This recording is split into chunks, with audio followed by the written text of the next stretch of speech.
Hello everyone, स्वागत है आपका रेप्लिका वर्ल्ड में। तो आज एक इम्पॉर्टेंट चीज़ मुझे आपके साथ डिस्कस करनी थी।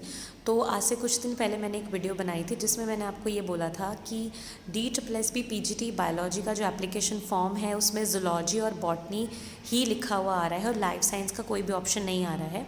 यानी कि जब हम अपने क्वालिफिकेशन चूज़ करते हैं तब वहाँ पे लाइफ साइंस का कोई भी सब्जेक्ट लिखा हुआ नहीं आ रहा है और जूलॉजी और बॉटनी ही सिर्फ लिखा हुआ आ रहा है। तो ऐसे में मैंने आपको बोला था कि अब इसमें हम क्या कर सकते हैं। आप सोचिएगा कि फॉर्म भरना भी चाहिए या नहीं भरना चाहिए।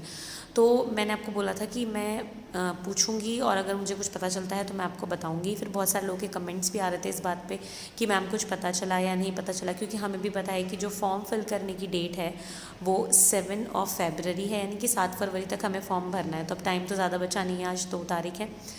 तो इसके बारे में मुझे आपसे बात करनी थी। तो देखिए, मैंने बहुत ट्राई किया DSSB में कांटेक्ट करने का।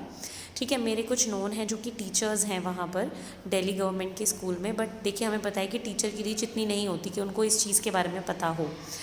तो उनको तो कोई आइडिया नहीं था। उसके बाद फिर मैंने DSSB में कॉल किया, कंट्रोल ऑफ एग्ज़ाम को भी कॉल करने की कोशिश की। वहाँ से कोई भी कॉल नहीं उठाया गया। इसके अलावा DSSB की वेबसाइट पर एक नंबर दिया होता है, उनको भी कॉल किया तो वो तो बिज़ी आ रहा था। लगातार कंट्रोल ऑफ एग्ज़ाम का जो फ़ोन नंबर दिया होता है उस पर मैंने बार बार कॉल किया, बट कोई भी किसी ने उठाया नहीं, आंसर नहीं किया। इसके बाद मैंने DSSB का जो कंट्रोल ऑफ एग्ज़ाम की ईमेल आईडी है वहाँ पर मैंने ईमेल भी किया हुआ है और जो भी सारी प्रॉब्लम है उसको मैंने उनके साथ शेयर किया। अभी तक कोई आंसर नहीं आया है। तो अब पता नहीं कब तक आंसर आएगा भी या नहीं आएगा। तो बात ये आती है कि हमें फॉर्म भरना चाहिए या नहीं भरना चाहिए। देखो, मैं आपको ये बोलती हूँ कि फ़ॉर्म जो है ज़्यादा उसकी फ़ीस नहीं है, 100 रुपये फ़ीस है। अगर आप सच में PGT बायोलॉजी का एग्ज़ाम देना चाहते हो तो मेरे हिसाब से आपको फॉर्म भर देना चाहिए, क्योंकि फ़ीस ज़्यादा नहीं है। ठीक है, हम फॉर्म भर देते हैं सेफ साइड। ऐसा तो नहीं है कि फ़ीस बहुत ज़्यादा है कि अगर हमें बाहर निकाल दिया जाएगा लाइफ साइंस कैंडिडेट्स को तो हमारा लॉस होगा पैसे का। एटलीस्ट पैसे का तो लॉस नहीं होगा। तो फॉर्म आप भर दीजिए।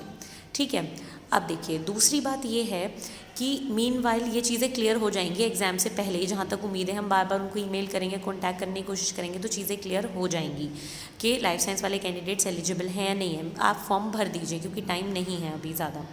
ठीक है, दूसरी बात यह है कि अगर चल मान लीजिए पिक्चर क्लियर नहीं होती है, कोई बात नहीं, आप एग्ज़ाम देने चले जाइएगा। आपको एटलीस्ट पता तो चलेगा किस तरीके का एग्ज़ाम है और आपका TGT जो साइंस है उसके लिए भी आपकी प्रेपरेशन हो जाएगी। अब आप कहेंगे कि मैम हम बहुत दूर रहते हैं और हमें एग्ज़ाम देने के लिए दिल्ली आना पड़ेगा। सेम केस मेरे साथ भी है, मुझे भी एग्ज़ाम देने के लिए दिल्ली जाना पड़ेगा, जिसमें पैसे भी खर्च होंगे, एफर्ट भी लगेगा। ये मैं मानती हूँ आपकी बात। बट देखिए, अभी इस सिनेरियो में तो हम कुछ नहीं कर सकते। बस इतना कर सकते हैं कि अभी आप फॉर्म भर दीजिए सेफ साइड के लिए। पूछेंगे उनसे, ईमेल करेंगे, अभी टाइम है हमारे पास। बट अगर फॉर्म ही निकल गया फिर क्या करेंगे, है ना। तो मैं आपको ये बोल रही हूँ, फॉर्म भर दीजिए। और भी जितने कैंडिडेट्स हैं मैंने भी उनको यही वाली बात बोली। ठीक है, और मैं खुद भी ये फॉर्म फिल कर दूँगी। बाकी फिर हम उनसे पूछेंगे और कोई ना कोई इसका रिज़ल्ट ज़रूर मिलेगा।